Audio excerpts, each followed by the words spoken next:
Hello, everybody. It's me again, Buttress, also known as Bethany, of New Jersey. And here in New Jersey, it's raining. It's beautiful. And I'm speaking to you 22 minutes past midnight, another late night stream.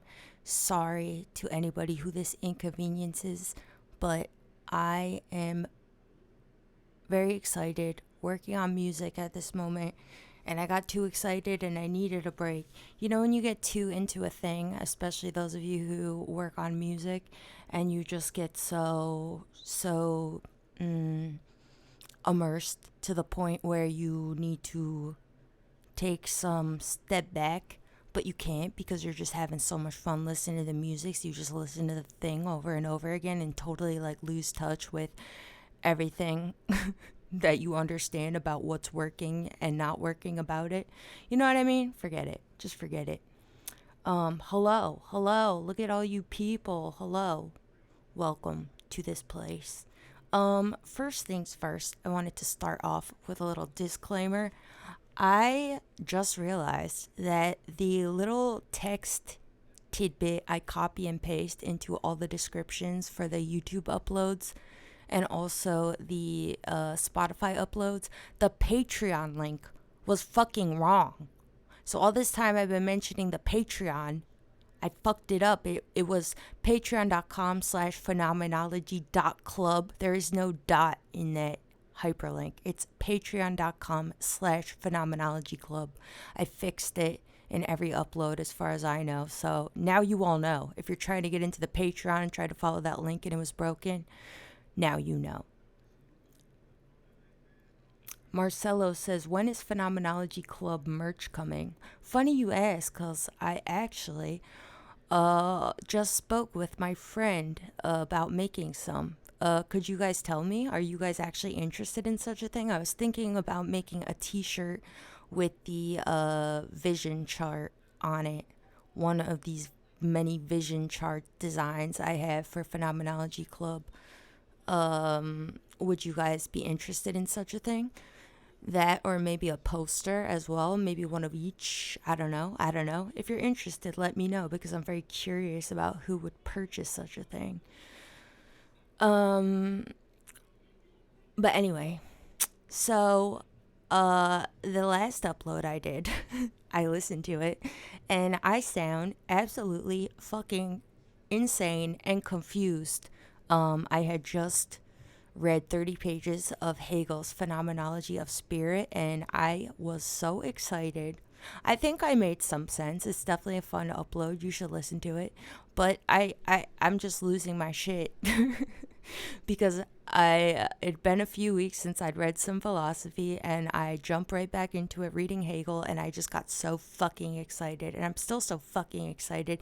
And now that you all have the correct Patreon link, I hope that you will listen to that upload and how excited you could be. Get a glimpse of how excited you could be if you read some Hegel and joined our speed reading series. The next thing we're going to read is Karl Marx's Critique of Hegel from 1844.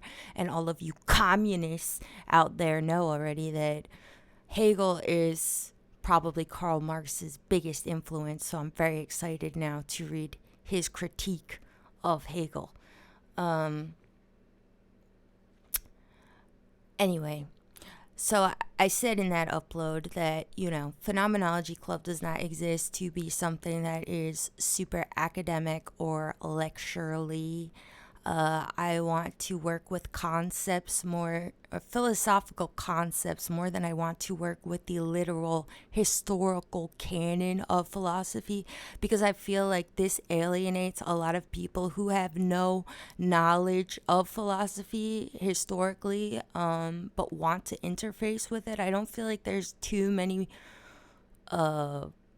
venues out there that people can do this. When you try to get into philosophy, I feel like immediately you're met with all of these various materials where people are already referencing all these specific authors nobody has ever heard of if you've never engaged with philosophy, and it's easy to become intimidated up front, and I don't want to intimidate people or scare people away.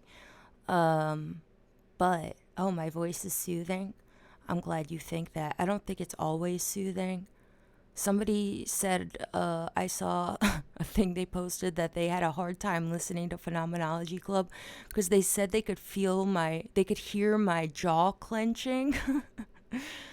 And I was wondering if that's true because I actually feel like, especially when I'm too geeked, because, it's no secret, I love uppers. When I'm too geeked, I actually feel like my jaw is too loose and I develop this like pseudo lisp, kind of. But maybe I am clenching. I don't really know.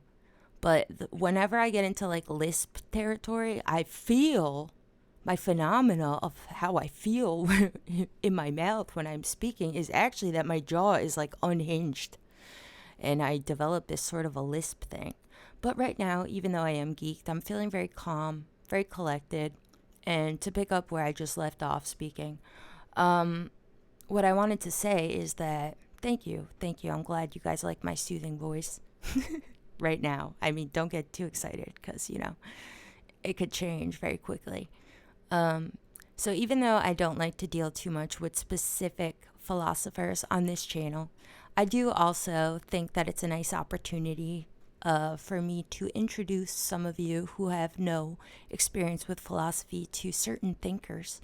So I would like to start tonight's discussion with by introing this idea. I want to talk about faith tonight. And I thought that I would introduce this discussion by talking a little bit about Søren Kierkegaard, the famous 19th century Danish philosopher who is pictured in the thumbnail for this upload. And actually, I don't speak Danish, obviously. And I wanted to know how to pronounce Søren. So I looked it up. And first of all, I would never have guessed that this is how you pronounce his first name, but also his last name, the Danish pronunciation, is quite different from how I've heard other English speakers ever say his name. So you guys ready to hear Danish people pronouncing this man's name, Søren Kierkegaard? Are you ready? Ready to have your mind blown? Get ready for this. So this is a website I found. And multiple Danish speakers have uploaded themselves pronunciating this name for us so we can know how Danish people say it. This is how it's really said. Ready? Søren Kierkegaard. The fuck? Let's hear that one more time. Søren Kierkegaard. Søren Kierkegaard. Søren Kierkegaard. We got another Danish speaker. Let's hear this one. Søren Kierkegaard. Søren Kierkegaard. Søren Kierkegaard. Søren Kierkegaard. Damn. Søren Kierkegaard. Søren Kierkegaard. That one's got like a k. Søren Kierkegaard. Søren Kierkegaard. Søren Kierkegaard. Søren Kierkegaard. Søren Kierkegaard. Søren Kierkegaard. Anyway, I thought that was fun. I'm just going to say Kierkegaard because I'm from America and I do what I want. America. Fuck yeah. Mr. Shedder says they be too damn high. Aren't we all? Aren't we all? Søren Kierkegaard. Anyway, are any of you familiar with Søren Kierkegaard? He's a very famous philosopher. My first introduction to him, he might be one of the first philosophers I ever heard anybody talk about in great detail because, as some of you know, I was raised in a very Christian environment and I had very minimal exposure to really any philosophy. And I remember one of the first people I ever met, he was also a Christian. He ended up getting going to college for philosophy and he loved Søren Kierkegaard.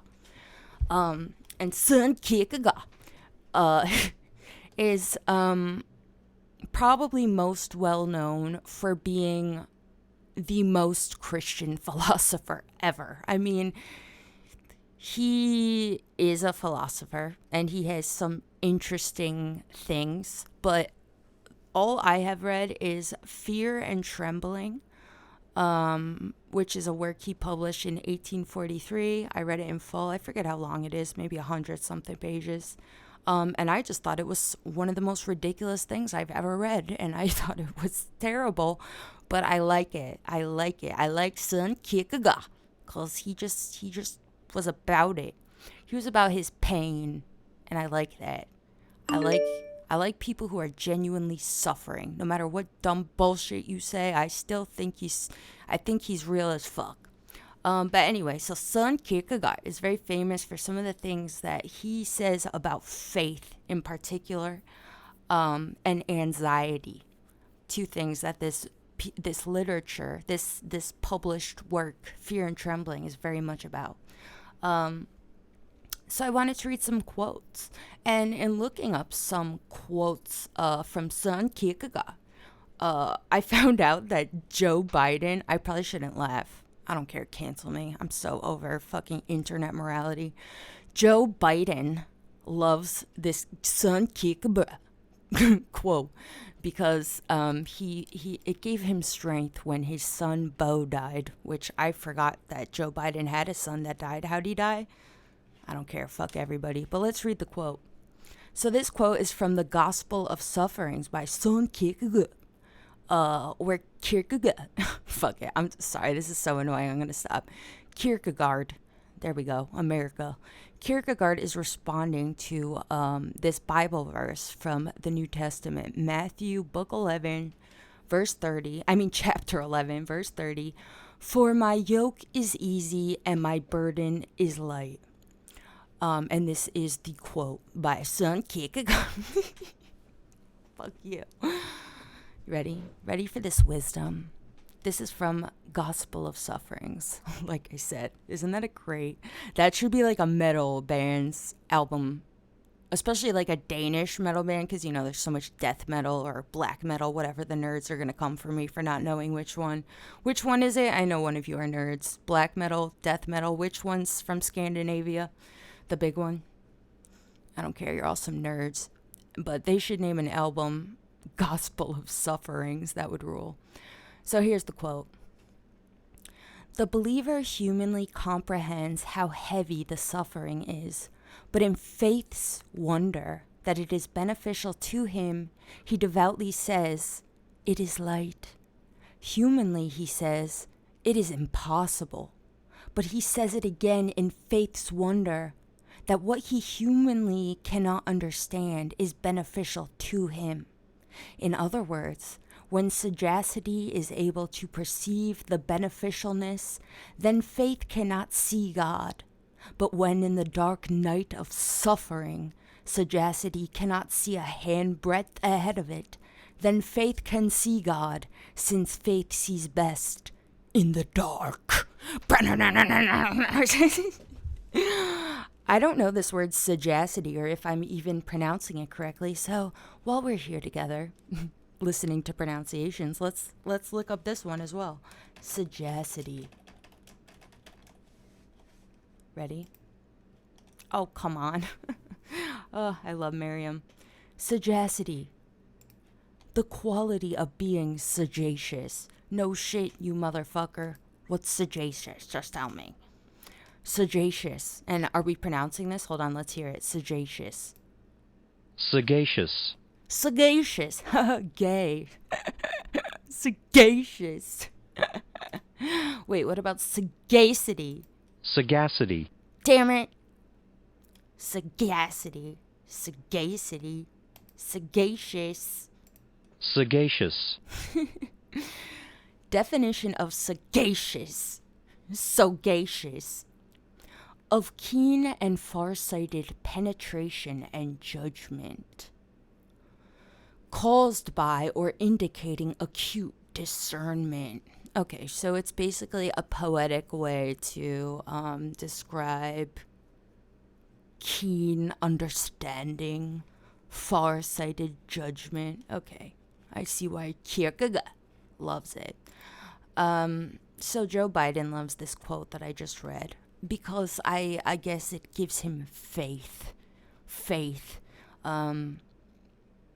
And faith is a thing, a concept that is used so many different ways. And I think that it's popularized mostly by things like religion, but also used in such a way where when we get into our various arguments, especially about things like scientific versus religious thinking, people say that ultimately, at baseline, we all must put faith in something. And even though atheists like myself might criticize Christians for putting faith in a God or faith in the existence of some sort of being external to us or an afterlife or anything, that I can only judge them so much because even I too put faith in something, right? I put my faith in science, that science is an institution to be venerated, that science could ever help us come to establish or understand truths. What do you guys think about this? Do you agree with such sentiments? I'd like to hear from you.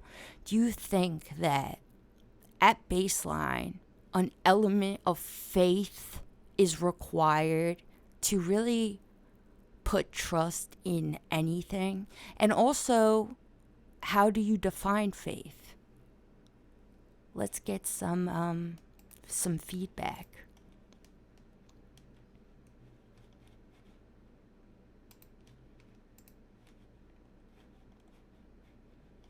What do you think? I'll put on some waiting music.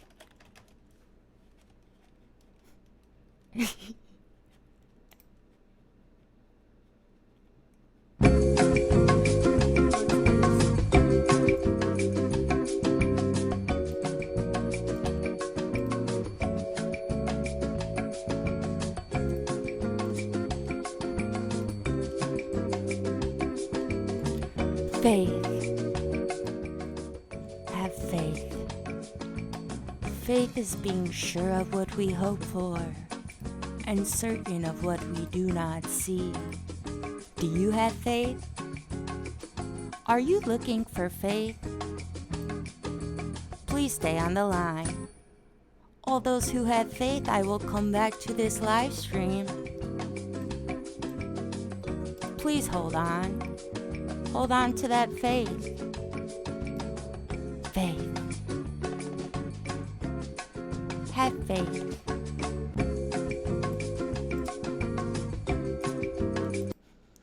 Do we have any answers? Marcelo says, yes, faith equals trust. Faith equals a belief in something. Charlie says, I don't know if it's required, but I think having faith in something is helpful to one's psyche. Give a human something to believe in and they will want to achieve more goals. Delilah, I think faith is unnecessary in science because science is based on questioning and testing things to make sure. Well, what do you guys think faith is? Marcelo has said that they believe faith is trust. Faith is a belief in something. Do you think that that's really all faith is? When people say they have faith in something, are they simply asserting that they have a belief in something? Or is it something more? To go back to Kierkegaard for a second, the reason that I found fear and trembling such an absurd text is because of how he defines faith. And how he defines faith, I think, is really how a lot of people define faith. I'm going to read another quote for you while you ponder on what I am beginning to put forward. This is from Fear and Trembling. The absurd is not one of the factors which can be discriminated within the proper compass of the understanding. It is not identical with the improbable, the unexpected, the unforeseen. At the moment when the knight made the act of resignation, he was convinced, humanly speaking, of the impossibility.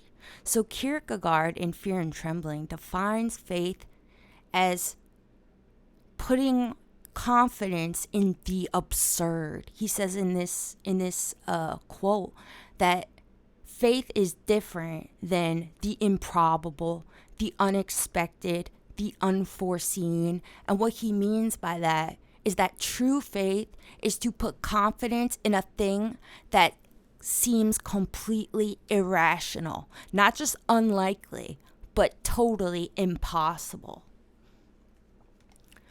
And this idea is really in accordance with what the Bible puts forward multiple times, but maybe most famously in Hebrews chapter 11, verse 1, a verse that a lot of us are probably familiar with when it says, "Now faith is being sure of what we hope for and certain of what we do not see." The idea is that faith is not simply belief or confidence, but faith is confidence in things that present as truly irrational, truly absurd, truly impossible. And this is part of how Christians are really supposed to signal their allegiance to Babu Jibus, right? AKA Jesus Christo, AKA Jebus, the dude. One more Kierkegaard quote, and then I'm done with quotes. This is from his journals, 1847. "It is the duty of the human understanding to understand that there are things which it cannot understand. It belongs to the imperfection of everything human that man can only attain his desire by passing through its opposite. It is the human duty. It is the duty of the human understanding to understand that there are things which it cannot understand." What do you guys think about this? This is really how faith is defined, right? Would you agree? Faith is not simply defined as having confidence in something. It's this idea that you have confidence in a thing that presents as irrational. Do you agree with this? Delilah says, "Faith is trust without proof." I think that this is often how it's used, yes. Will says, "Faith seems to me like you need to trust in something with no evidence, which is stupid. Just like Pascal's wager is stupid." Charlie says, "It's more. Faith is devotion. It's belief without substance. It's a vulnerable human experience." So based on all of this, what do you guys think then about the idea that to put or to believe in anything requires faith at some fundamental level? Myself, an atheist, do you believe that I am putting faith in something at my most fundamental levels of understanding the world?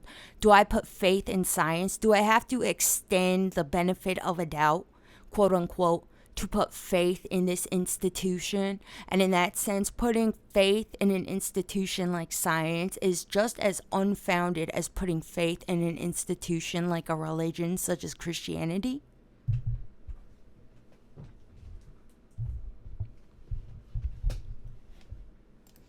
What do we think? Are you looking for faith? Please stay on the line. Faith, what is it? Is it sagacious? Is it so very gaseous? Faith, so gay right now. Do you have faith? Please stay on the line.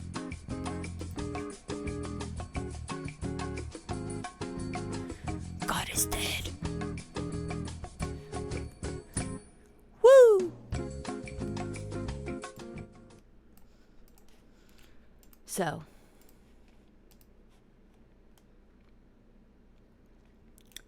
Vibrock says, "Faith is your belief that something will materialize out of thin air without any reason." Lady Grinning Soul, "The subject of faith need not be irrational." Same user. Yes, science is based on faith in some ways. We don't know the sun will rise tomorrow. We accept it as a premise. Okay, now here's where I want to posit something.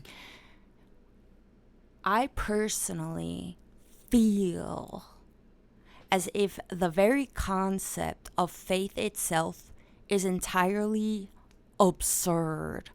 Kierkegaard says faith is to put trust in the absurd. I say faith is in and of itself an absurd concept, and it does not exist.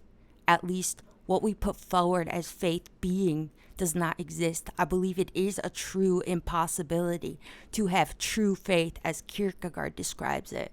And Lady Grinning Soul, you just said science is based on faith in some ways. We don't know the sun will rise tomorrow. We accept it as a premise.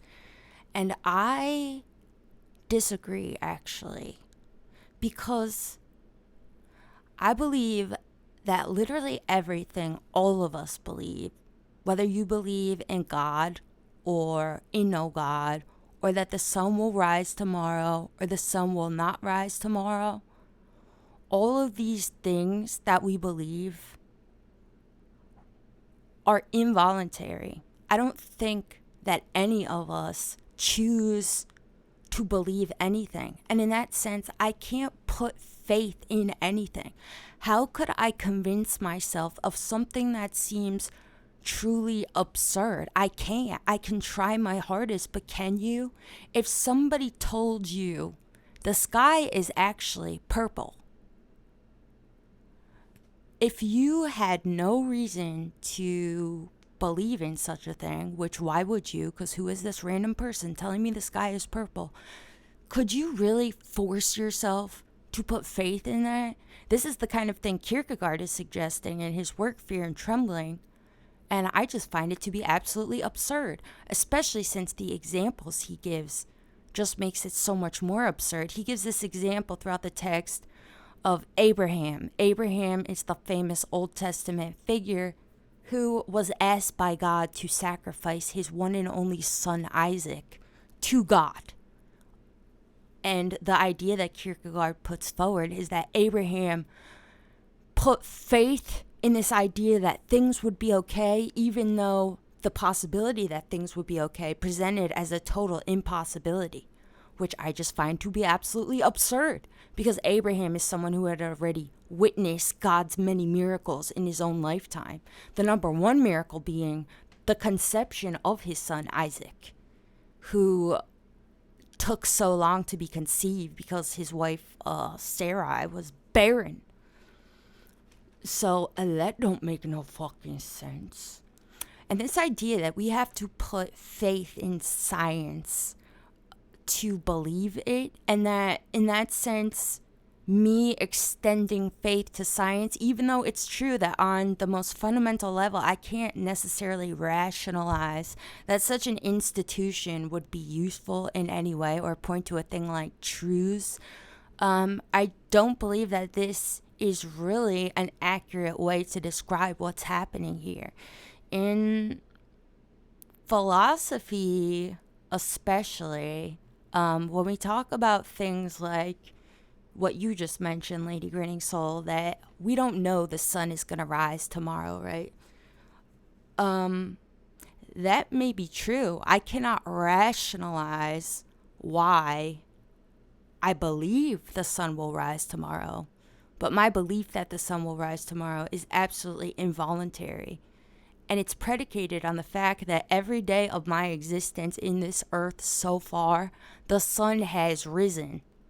And to think of David Hume's famous theory or problem of induction, a thing I've brought up a few times now on this channel, and which you all should become acquainted with. This idea that we can't actually rationalize in our philosophies a thing like the sun will rise tomorrow, because we can't rationalize that cause and effect is a rational process at all. There is no rational way to describe the fact that all of our observations are predicated on this reality, that the more we observe a thing happening in a certain way, following this certain set of conditions, the more likely it is true that that thing will be repeated if we repeat it using the same set of conditions. I've given the example a few times, but I'll do it again. This idea that if I'm holding a rock in my hand, if I open my hand and the rock falls to the ground, that's an observation. But what could follow from that? What could make me rationalize that if I do it again, put the rock back in my hand, open my palm again, and the rock falls, even that does not offer any sort of rational proof for the idea that it will fall again and again the more I do this. It's totally possible that I could open my hand one day and the rock floats into the sky. There's no rational way to describe what's happening here. But this is why many philosophers, especially in the past, I'm so bad at centuries, but you see philosophers integrate more and more in the past 6 centuries in Western philosophy. We've been going through this in our speed reading series a bit. I mean, and really since the ancient Greeks even, there's hints of this. But this idea that perhaps these processes of human cognition in and of themselves have some sort of built-in functionality, a thing like cause and effect, Maybe cause and effect in and of itself is not even a real thing. It's a concept we came up with to illustrate how our cognition is already working, The fact that literally everything comes to us by way of what is observable. This is what empirical means. Empiricism is the mode of the natural sciences. And it means that all knowledge comes to us by way of what is observable. But observation itself has its own specific functionality. So perhaps as we move forward, especially considering that neuroscience is an entirely new field of natural sciences, really from the past century alone, I suspect that we will find and uncover more and more about our very structures of cognition that serve as the platform for all of these processes that we find so hard to rationalize. We have to come up with concepts like faith to describe them.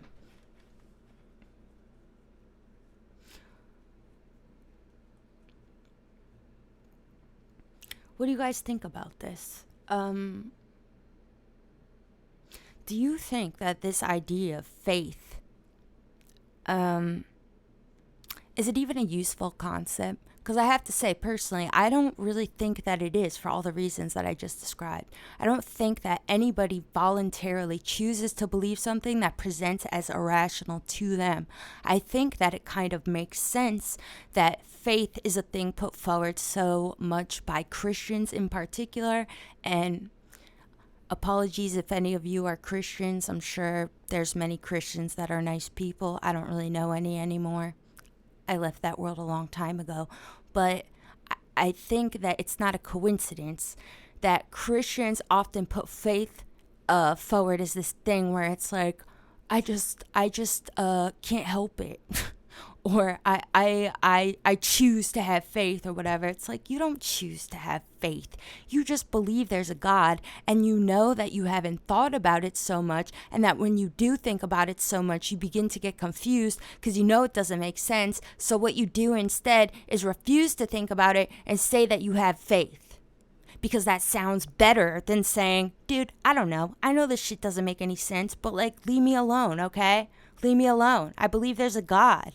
I believe all of existence is so wonderful and amazing, and I cannot comprehend, nor do I wish to spend the time trying to comprehend this idea that perhaps this all came out of some other process instead of some fucking huge guy in the sky crafting it with his little fucking sculptural tools like the Bible has painted me such nice images of, and they bring me comfort, and this is all I've ever known. So stop shitting on my faith. You don't have faith. Faith's not real. Welcome to my gospel of sufferings.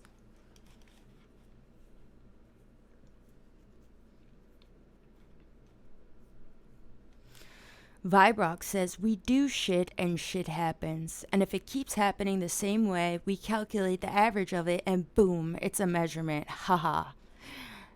I mean, perhaps in some incarnation vibe rock, but you can't even, I mean, how can you use a thing like measurement, a concept like measurement and averaging, which also arises out of this process of observation, to be the justification for a thing like observation? This is why people say you need to put faith in science, because at the most fundamental level, you cannot rationalize a lot of the principles of science itself. But science itself, as an institution, as a practice, as a philosophy, because that's really all science is at baseline, and there is a science of everything. And even Christianity follows this same process, as much as it wants to deny this.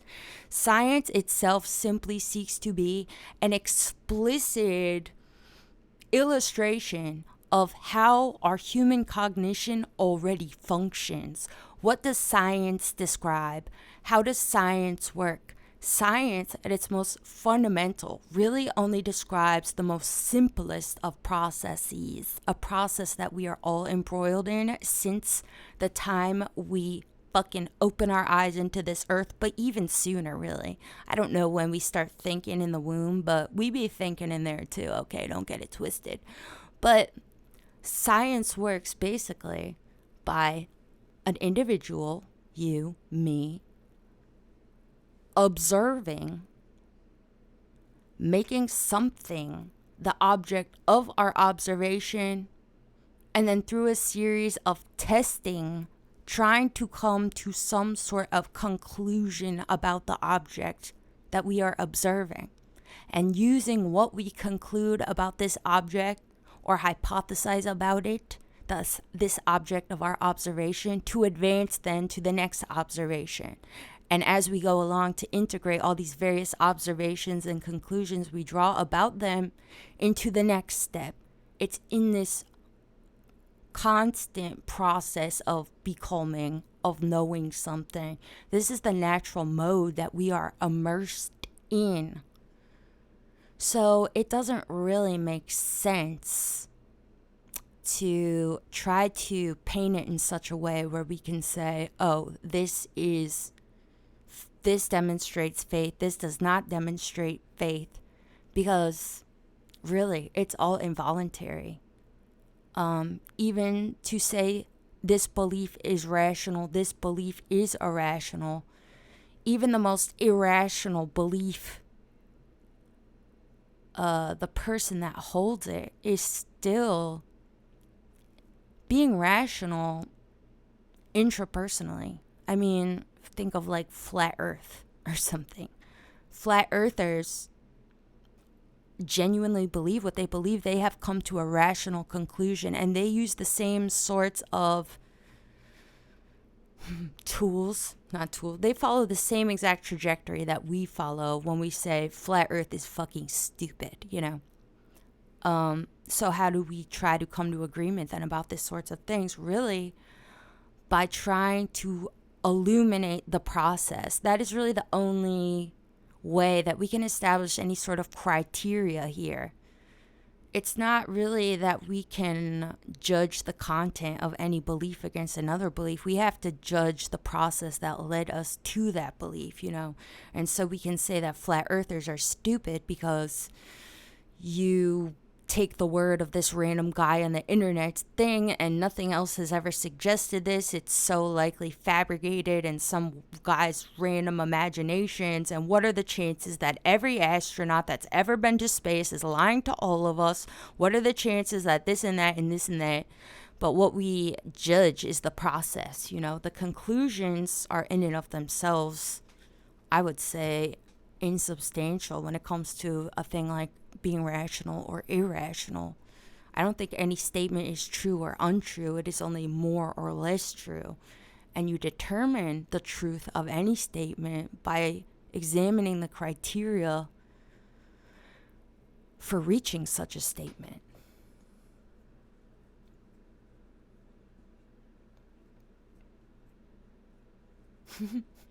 Level C says, this is crazy. I'm watching your stream in 1.5 live.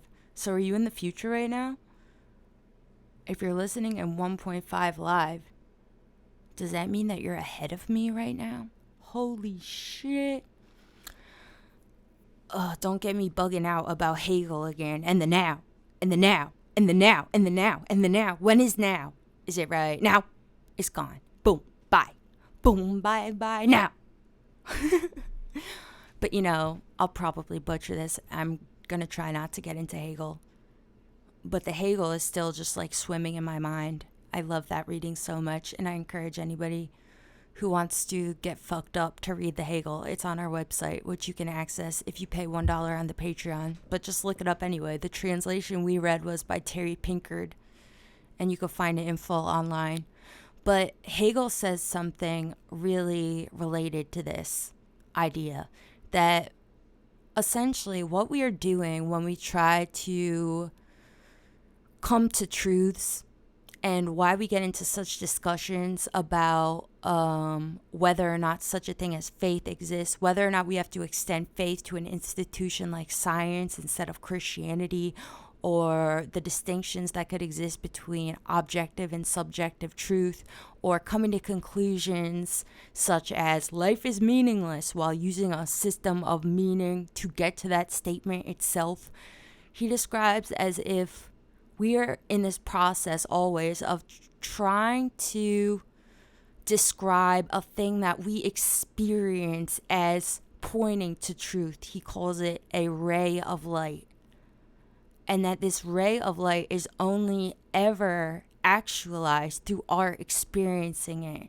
He says that it is refracted through us. And this is the only way that we ever even interact with this ray. There is no way to even conceive of its existence, this ray of truth external to us. We only know it because it's a thing that interacts with us, and we interact with it. And it comes from cognition itself.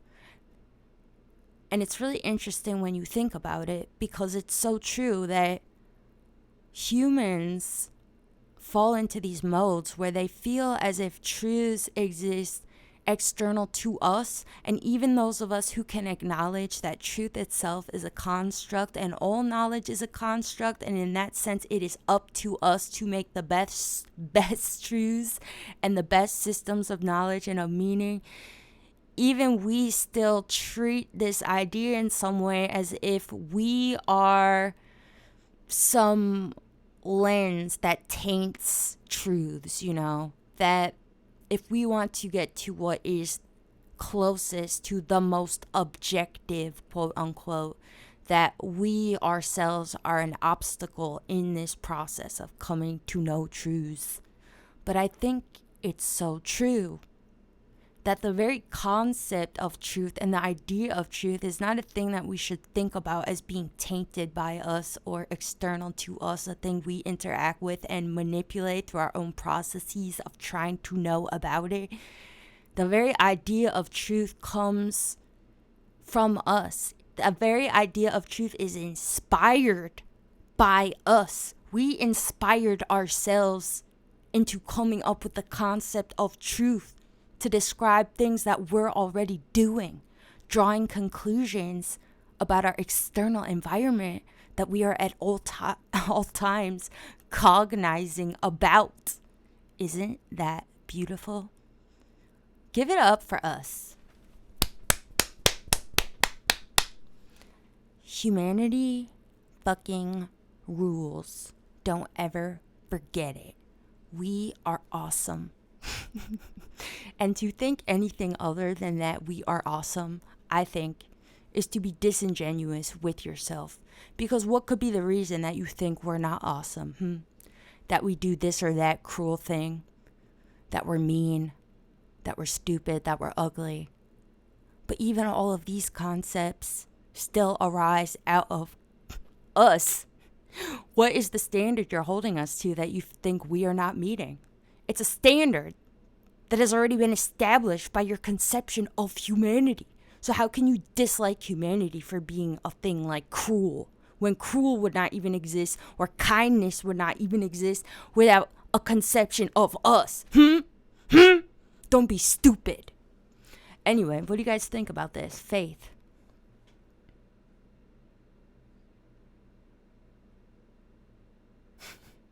Give me some closing thoughts and I'll get out of here.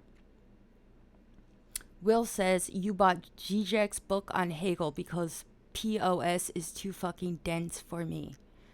Did you start from the beginning, Will? Because it's definitely true phenomenology of spirit is very dense and difficult.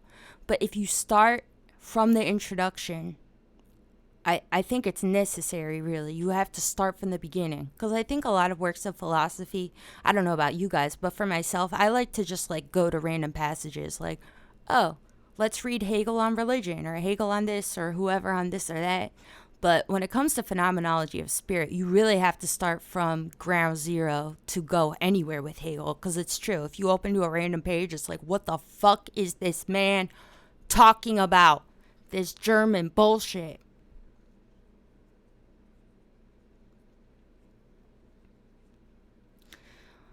Lady Grinning Soul says, you're getting all tied up in semantics, girl. Are you speaking to me? Am I getting tied up in semantics? Because I absolutely am tied up in semantics. I definitely am. And this is part of why someone like Hegel is so dense, because he's also tied up in semantics. Because when it comes to philosophy and systems of truth, we have to concede that ultimately all of these things are only established through language and semantics. And what is truth except being logically consistent, right? We have to create consistency to create truth. The apple is red. I won't break my streak of saying it 9 out of 10 uploads. The apple is red is a true statement. Why is it a true statement? Because we all agree what an apple is. We all agree what is means or functions as. And we all agree on what red means, right? But these are all just words. But we say the statement is true because all of the words work consistently with each other. And I could take the word red out of the apple is red and use red in another context, and the same thing is true. It's true in another context. Red, every time I use it, is consistent. Apple, every time I use it, is consistent. Is, every time I use it, is consistent. It's totally semantics. Wittgenstein said that it's all language games. And honestly, I lost some respect for Wittgenstein after reading Hegel. I just got so excited after Hegel. I'm like, dude, how can anybody just be like, it's all language games? Because Hegel literally said that himself too. But he proposes a solution. I mean, it seems this way. I'm not done with the text. Who knows? I'm going to continue forward. I'll tell you if I stick with this optimistic viewpoint of Hegel and feeling more pessimistic about Wittgenstein, who is kind of like, gives me edgy teen vibes anyway. Sitting at the Thanksgiving dinner table like, I hate this family. No offense. I love it. It's great. It's great. But how useful is it as philosophy? I don't know. We'll see. Language in general is just us getting tied up in semantics. Absolutely. Lady says, yes, we do. So let's collectively concede. Yeah, words, man. Concede. Move on. How are you going to move on, though? What do we move on to from words? Genuine question. Let's say we agree with you. Everything is semantics. And a lot of our disagreements are over semantics. What's next? What do we do after words? Do we just do vibes? Should we all just communicate with our vibes?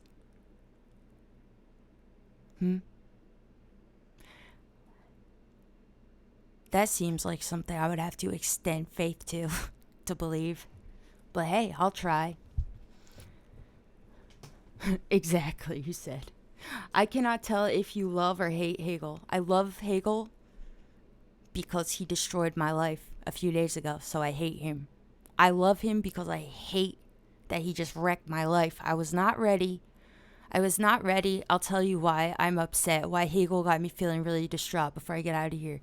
Hegel got me feeling so distraught because I'm somebody who obviously puts so much faith in phenomenology and this idea that it wouldn't be that difficult. I mean, it would be a tremendous undertaking, but it wouldn't be that difficult to do a thing like standardize philosophical language to a point where we could all agree to use it in a way similar to how we agree to use words when we make a statement like the apple is red.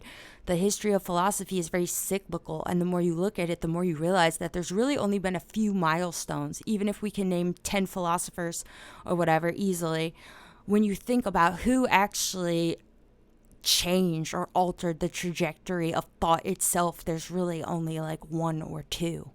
And I thought that it wouldn't be that difficult to come up with a standardized approach to doing philosophy so that we could more easily integrate it into our many institutions that use it, especially the natural sciences. I mean, natural science only ever advances to its next step when its philosophy changes, really. And politics, I mean, politics still has yet to integrate any meaningful philosophy into itself, in America especially. I don't know about other governmental structures. If any of you actually have suggestions for governments to look into, I can't think of any government I've ever heard of that was like, we are only as strong as our philosophical justification for all that we establish with our legislation. You know, I think that that's so integral, because look at the kind of bullshit arguments we get into when discussing a thing like the Constitution or the Bill of Rights. You know, we fight so much over the language because there's no philosophical justification given for any of it. But it's so, it's so necessary. Imagine if it had been included, it would be so easy. A thing like, you know, the famous idea that we all have the right to life, liberty, and the pursuit of happiness. You know, look at what kinds of discussions we get into over it now. Like, you know, we have the right to life, right? So doesn't that mean the government should provide us with free health care? Shouldn't that be a function of government to provide health care? Or, you know, the right to bear arms. If they had just given a philosophical justification for why, we wouldn't have to fight about things like, well, what about these automatic weapons that can fire off 500 million rounds per second versus like a more realistic one for if you're trying to defend yourself against some attacker, you know? If they had been like, you have the right to bear arms because you should have the right to